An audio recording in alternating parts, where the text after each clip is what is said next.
I hate airplanes pretty much like all the time. It's like if a hospital and an elementary school had like a baby and you're stuck listening to someone else talk over an intercom that makes absolutely zero sense. I don't care which direction we turn at Kansas City. Just get me on the goddamn ground right now. But, all right, if you can pack well, you can plop on the old headphones, maybe watch a movie that everyone behind you will peek at, and dare I say, have a potentially quick flight that doesn't feel like 4 hours long. But that's because you've flown before. You know what's required, what's needed, what skills you must bring to the table if you want to keep all your hair after a 5-hour flight. Because at the end of the day, airplanes just aren't really that exciting in any way, shape, and form. I'm Alex at FI on Instagram, and today we're gonna be talking about something similar. We're gonna be talking about what skills are needed when it comes to not flying an airplane or even being in an airplane. M. Night Shyamalan, building a car. And if you're just jumping into this video, hello, I'm Alex, and we have a massive gallery where you can enter in your year, make, and model onto our site, and you can see thousands of cars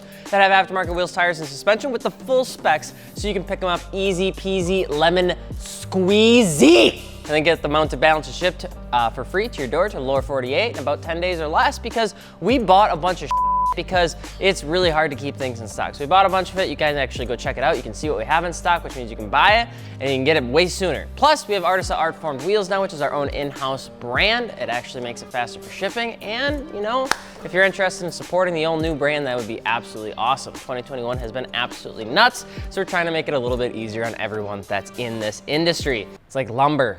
How is lumber so expensive right now? It doesn't make any sense. Can't even build a birdhouse. There are skills that you just gotta have when building a car. And if you don't have them, you're likely gonna be one of those guys or gals that puts the car up for sale that meets the criteria of the other video we did, which was red flags when buying a car, which is like there, all right? But don't be that guy or gal because you don't have to, okay? One of the first skills you're gonna have to need is the good old P word, all right? Patience, man, that's it. Gotta have patience when you're building a car. You can't just be angry all the time because the 10mm disappeared. Patience, it's like the age-old saying always goes. Patience is a virtue. And seriously, it is a good skill to have because especially when you're jumping into building a car, it's knowing your way around and having like that standard 225 piece kit your parents are gonna buy you for your 16th birthday. You know, the Craftsman one that opens up twice. Every single person has that one and it's awesome. It's a great starter kit, okay? But it'll have sockets, extensions, ratchet, tips, Allen wrenches, hex, and even a thread measure, okay? Get familiar with those tools because you'll need all of them to do pretty much anything outside of just swapping your new wheels and tires onto your car. And you need to know what those things are because when you start tearing into your car, your patience is gonna be tested because you're not gonna have the right tools. You usually will, but most likely you won't. One of the most common cool toolkits you'll get familiar with too would unfortunately be a tap and die set. If you see this laying around, ladies and gentlemen, when your significant other is working on their car, you're just gonna wanna do me a big hot favor and run. Just leave. Doesn't matter which direction, just be gone. All right? A tap and die set essentially allows you to drill your own hole into anything you could want, then thread that hole for a particular bolt. This works particularly well when you're trying to do the thing with the front lip, but the lip didn't come with pre-drilled holes. So you can either, you know, double side tape that to the front lip, or you can do it the right way with like bolts and washers and more. All right, tap and die sets can also be used to drill out bolts that may have snapped off in the engine block, axle, front bumper, etc. Pretty much anywhere where something wasn't supposed to be broken off. If it's broken off, you can drill into it. It's a really good time. It's actually really a tedious process. It's one of those that you'll get out of a ton of pickles if you know how to use it. Again, you need the patience to do that. Get one from Harbor Freight for like 30 bucks. If you're on a budget like I was when I was 17, and it may just last longer than you think. And I still have my tap and die set from when I was 17 because a bolt snapped off in my 355 Datsun 280Z.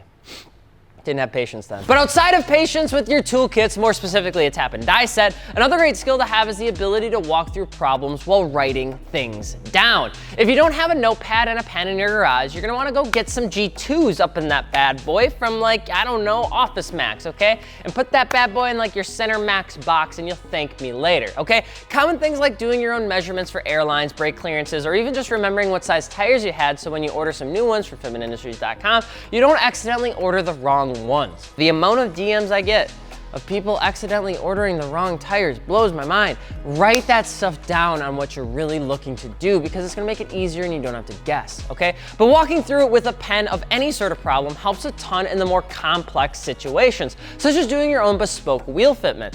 It's like you'll need to know what to look for. Brake clearance, clearance for the innermost strut portion, clearance to the fender lip, clearance on mounting surfaces, total height availability, and all of that stuff. If you plan to remember all of that in your head, I don't know how you would, but don't. Your brain's not that good. I know your brain's not that good.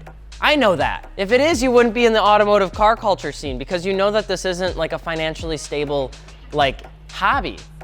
I know you. If that's not enough, another skill you'll have to develop is like a little bit of creativity. And here's why. When you're building a car and you're slapping some 19x11 plus 7s onto your G35, you can't just lift it onto the hub because it's awkward, all right? You do it anyways, and then you smack the back of the wheel and debate seeing if you can get new ones, even though you know 110% it was you that caused the scratch. I'm looking at you. I know this happens. A creative mind knows that you can sacrifice a foot and like roll it up to make it easier for like the bolts and all that sort of stuff, or the wheel holes to align with everything that you need to do. Going back to the other side of the fence, blue painter's tape is like your best friend with lip or splitter installations to kind of roughly frame up where everything needs to go. A broken wooden broom becomes the perfect staff to keep your engine hood propped open because the struts are blown because you bought a $3,000 car that had struts from 1977. These are all creative answers that usually when people would get upset for you about, but at the end of the day, they work perfectly. And they're usually off-the-shelf, non-garage items that make everything really easy for you to work on. But the creativity has to be there. Often people forget the instructions altogether. All right, then they use creativity to put all the pieces together on like an air suspension setup, and that's not really what we'd recommend. Use the instruction manual to try and put it together, but understand that those instructions were based on like a 2027 model STI that has negative 500 miles on it and is actually still at the assembly line, so it's super easy to install. You have the instructions, use those, but count on the creativity to get to the end result, otherwise you'll end up just frustrated. A lot of times, the creativity piece is what will get most people to the end result versus people just following the instructions word for word, because unfortunately, the instructions are still really. Another easy win is truly understanding the numbers of wheels and tires, okay? And if you don't understand how a plus 35 millimeter versus a plus 22 millimeter offset works on the same size wheel, you're definitely gonna wanna figure that stuff out and watch some of our videos. Remember, the first number when you're looking at like total wheel size is diameter. The second one is width. The plus or minus number is your offset, or how many millimeters from the center of the wheel of the mounting surface, forward or backwards, is your offset. So an 18 by 9.5 plus 35 is an 18-inch diameter wheel that's 9.5 inches wide and has a mounting surface that is 35 millimeters away from the center of the wheel, which pushes the wheel inwards.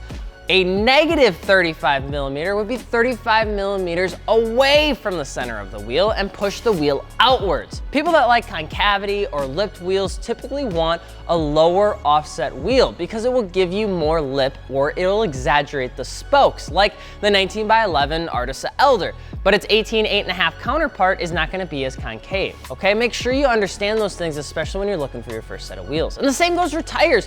Those numbers matter. 225, 40, 18. The 225 is a section width, or the amount of tire that actually touches the ground. 40 is 40% of the section width is the height of the sidewall. It's a percentage. The lower the number typically means a smaller sidewall, typically. And the last number is the diameter of your wheel, which is, if you mess that one up, I don't care what other numbers you have on that tire, it ain't gonna fit. If you got a 19 and you got an 18-inch wheel, you're out of trouble. There, you learned the skill. Or you can just go onto your site, enter in the year, make, and model, and we'll pretty much do the rest, okay? Potato, potato. Those sort of numbers and understanding the basic premise of wheels, tires, and suspension, those things are super, super important. And to go with the tool knowledge, writing things down, patience, creativity, the last and probably most important skill is that of like reverse engineering. The best way to develop this skill is to start from like the component being completely installed and then go backwards on the inputs that make the component work. This is a really good way to understand problem solving. And this is a super common thing with buying cars that are already halfway modified and you're stuck trying to figure out why the turn signals just don't work. A lot of times when you see those little tiny things, it's because they something up. You won't figure it out until you go and reverse engineer that it's because there's a rass nets of like wires tucked underneath the glove box. And that's why the turn signals don't work. Which, by the way, no more gloves go there. We need to call it something else, like insurance box, weapon box, gun box, snacky snack box, not glove box. The glove box is, that's like the worst name to have. It doesn't make sense anymore. Any other like name would go better than that.